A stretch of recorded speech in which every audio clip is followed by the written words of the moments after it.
നമസ്കാരം. UK വാർത്തകളിലേക്ക് സ്വാഗതം.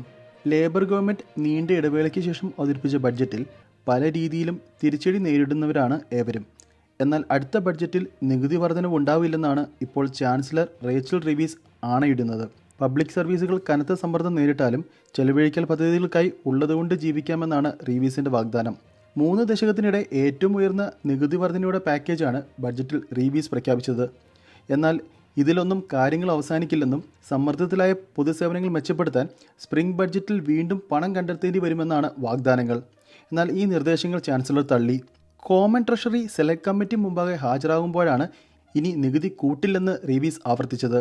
സംരക്ഷണമില്ലാത്ത ഗവൺമെൻറ് ഡിപ്പാർട്ട്മെൻറ്റുകളായി സ്പ്രിംഗ് ബഡ്ജറ്റിൽ പണം കണ്ടെത്തേണ്ടി വരും എന്നായിരുന്നു ആശങ്ക. എന്നാൽ ലോക്കൽ കൗൺസിൽ, കോടതികൾ, ജയിൽ എന്നിവയ്ക്കായി 5 വർഷത്തേക്ക് പണം വകയിരുത്തിയിട്ടുണ്ടെന്നാണ് ചാൻസലർ പറയുന്നത്. പ്രധാന നികുതികളൊന്നും വർദ്ധിപ്പിക്കില്ലെന്ന് തെരഞ്ഞെടുപ്പിന് മുമ്പ് പറഞ്ഞത് തെറ്റാണെന്ന് ചാൻസലർ നേരത്തെ സമ്മതിച്ചിരുന്നു. എന്നിരുന്നാലും 40 ബില്യൺ പൗണ്ടിൻ്റെ നികുതി ഉയർത്തിയതിനാൽ ഇനി വേണ്ടിവരില്ലെന്നാണ് റീവീസ് അവകാശപ്പെടുന്നത്. വാർത്തകൾ കേൾക്കുന്നതോടൊപ്പം നിങ്ങൾ ചാനൽ കൂടി സബ്സ്ക്രൈബ് ചെയ്യുക. നമുക്ക് അടുത്ത വാർത്തയിലേക്ക് കിടക്കാം. ബാങ്ക് ഓഫ് ഇംഗ്ലണ്ടിൻ്റെ പലിശ കുറയ്ക്കൽ മോർഗേജ് വിപണിയിൽ പ്രതിഫലിച്ചു തുടങ്ങി. ബാങ്ക് ഓഫ് ഇംഗ്ലണ്ട് പലിശ നിരക്ക് 4.75% താഴ്ത്തിയത് ആയിരക്കണക്കിന് വരുന്ന മോർഗേജ് ഉപയോക്താക്കൾക്ക് ഗുണകരമായി. Halifax, Lloyds bank, metro bank എന്നിങ്ങനെ ലെൻഡർമാർ ബാങ്ക് ഓഫ് ഇംഗ്ലണ്ടിൻ്റെ നീക്കം അടിസ്ഥാനമാക്കി മോർഗേജ് നിരക്കുകൾ കുറവ് വരുത്തി. ഇവരുടെ പല ഉപയോക്താക്കൾക്കും തിരിച്ചടവ് നിരക്കുകളിൽ ഇതിൻ്റെ കുറവ് അനുഭവപ്പെടും. വരും ദിവസങ്ങൾ ബാക്കി ലെൻഡർമാരും ഈ പാത പിന്തുടരുമെന്നാണ് സൂചന. വരുന്ന ആഴ്ചകളിൽ കൂടുതൽ മോർഗേജ് ലെൻഡർമാർ നിരക്ക് കുറയ്ക്കുന്നത് ഉപയോക്താക്കൾക്ക് ആശ്വാസകരമായി മാറും. 4 വർഷത്തിനിടെ 2ാം തവണയാണ് ബാങ്ക് ബേസ് റേറ്റ് കുറയ്ക്കുന്നത്. ഇത് മുൻനിർത്തി നിരവധി ലെൻഡർമാർ തങ്ങളുടെ ഫിക്സഡ് റേറ്റ് മോർഗേജുകളുടെ പലിശ കുറച്ചിരുന്നു. ബാങ്കിൻ്റെ മോണിറ്ററി പോളിസി കമ്മിറ്റിയാണ് ബേസ് റേറ്റ് 0.25% പോയിന്റ് താഴ്ത്തി പലിശകളിൽ 4.75% ചുരുക്കിയത്. മോർഗേജ് ഉൾപ്പെടെ കടമെടുപ്പ് ചെലവുകൾക്കും സേവിങ്സിനും പലിശ നിശ്ചയിക്കാൻ ലെൻഡർമാർ ബേസ് റേറ്റാണ് ഉപയോഗിക്കുന്നത്. ഈ കുറവ് വന്നതോടെ ലക്ഷക്കണക്കിന് മോർഗേജ് ഉപയോക്താക്കളുടെ ബില്ല് താഴും.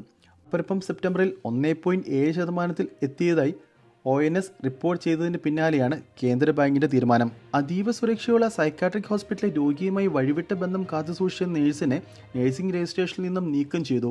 ട്രെഡി മേഗർ ഡേവിസ് എന്ന നേഴ്സായിരുന്നു ഹോസ്പിറ്റലിൽ ജോലി ചെയ്യുമ്പോൾ രോഗിയുമായി അടുത്തത്. അവർ പരസ്പരം സമ്മാനങ്ങളും കൈമാറിയിട്ടുണ്ട്. എന്നാൽ ഒരു അന്വേഷണം ഉണ്ടാവുകയും തുടർന്ന് അവർ ജോലിയിൽ നിന്നും രാജിവെക്കുകയും ചെയ്തതോടെ ആ ബന്ധം അവസാനിച്ചു എന്നാണ് അറിഞ്ഞത്. പിന്നീട് 2022 ഡെർബിഷെയർ ഹെൽത്ത് കെയർ NHS ട്രസ്റ്റിൽ ജോലി ചെയ്യുമ്പോൾ ആ രോഗിയുമായിട്ടുള്ള ബന്ധം വീണ്ടും ആരംഭിച്ചുവെന്ന് ഇവർ ഒരു സഹപ്രവർത്തിയോട് പറഞ്ഞു. തുടർന്നാണ് ഇത് NMCക്ക് റിപ്പോർട്ട് ചെയ്തത്. ഇവരുടെ പെരുമാറ്റ ദൂഷ്യം രോഗികൾക്കും സഹപ്രവർത്തകർക്കും പൊതുജനങ്ങൾക്കും എന്തിനധികം ആശുപത്രിയുടെ സുരക്ഷയെ വരെ അപകടത്തിലാക്കി എന്നാണ് നഴ്സിംഗ് ആൻഡ് മിഡ്വൈഫറി കൗൺസിൽ നിരീക്ഷിച്ചത്. നിരവധി വ്യക്തിവൈകല്യങ്ങളുള്ള രോഗികളെ പ്രവേശിച്ച വാർഡിലായിരുന്നു ഈ വഴിവിട്ട ബന്ധം തുടങ്ങുമ്പോൾ അവർ ജോലി ചെയ്തിരുന്നത്. ഇയാളെ നിരീക്ഷിക്കുന്നതായി ഇടയ്ക്ക് മറ്റൊരു ആശുപത്രിയിലേക്ക് മാറ്റുകയുണ്ടായി. അപ്പോഴാണ് ഇയാൾ ധാരാളം സമയം ഫോണിൽ ചിലവഴിക്കുന്നത് ശ്രദ്ധിക്കപ്പെട്ടത്. ആരോടാണ് സംസാരിക്കുന്നത് എന്ന ചോദ്യത്തിന് പക്ഷേ അയാൾ ഉത്തരം നൽകിയിരുന്നില്ല. തുടർന്ന് നടത്തിയ അന്വേഷണത്തിലാണ് ഡേവിസുമായി ഇയാൾക്കുള്ള ബന്ധം പുറത്തായത്. പടിഞ്ഞാറൻ യോർക്ക്ഷയറിൽ പെൺകുട്ടികളെ ബലാത്സംഗം ചെയ്ത 20 അംഗ സംഘത്തിനാണ് മൊത്തമായി 2019 വർഷം ജയിൽ ശിക്ഷയാണ് കോടതി വിധിച്ചത്.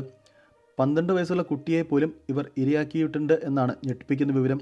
2001 നും 2010 ഇടയിലായി കാർഡൽഡെയറിലാണ് സംഭവം അരങ്ങേറിയത്.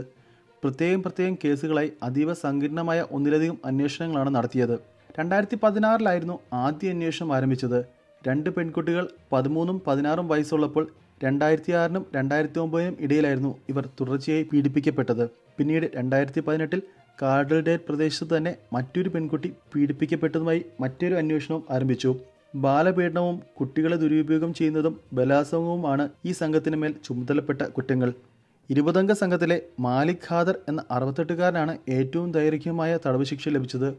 5 ബലാത്സംഗ കേസുകൾ കുറ്റക്കാരനാണെന്ന് തെളിഞ്ഞ ഇയാൾക്ക് 22 വർഷത്തെ ജയിൽ ശിക്ഷയാണ് വിധിച്ചിരിക്കുന്നത്. ഏറ്റവും കുറഞ്ഞ ശിക്ഷ ലഭിച്ചത് സാജിദ് അദാലത്ത് എന്ന 48കാരനാണ്, 7 വർഷം. സമൂഹത്തിൽ ഏറെ സ്നേഹിക്കപ്പെടുകയും ബഹുമാനിക്കപ്പെടുകയും ചെയ്തിരുന്ന GPയെ കുത്തേറ്റ് മരിച്ച നിലയിൽ കണ്ടെത്തി.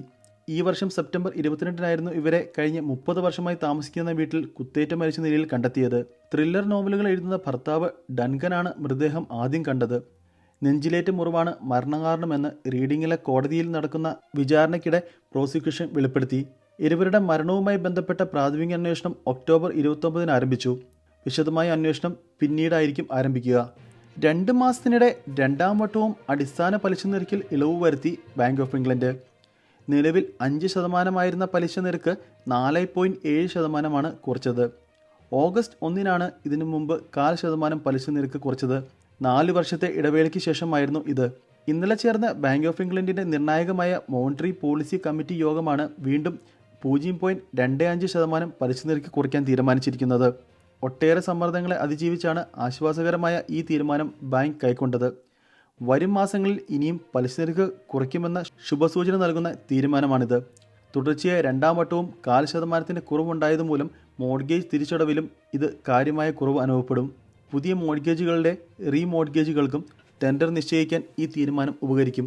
പലിശ നിരക്കുകളിൽ കുത്തനെയുള്ള കുറവ് വരും മാസങ്ങളിൽ പ്രതീക്ഷയുള്ളതാണെങ്കിലും ഈ സാമ്പത്തിക വർഷത്തിൻ്റെ അവസാനത്തോടെ പലിശ നിരക്ക് 4% എത്തുമെന്നാണ് സാമ്പത്തിക വിദഗ്ധരുടെ മുന്നറിയിപ്പ്. ഇടുക്കി മൂലമറ്റം സ്വദേശി ചെങ്കരയിൽ ബിനോയ് അഗസ്റ്റിൻ UK നോർത്തേൺ അയർലൻഡിൽ അന്തരിച്ചു. 49 വയസ്സായിരുന്നു. ഏതാനും നാളുകളായി രോഗബാധിതനായി ചികിത്സയിലായിരുന്നു. ബെൽഫാസ്റ്റ് സിറ്റി ആശുപത്രിയിൽ മെറ്റീരിയൽ സർവീസിൽ ഓഫീസറായിരുന്നു.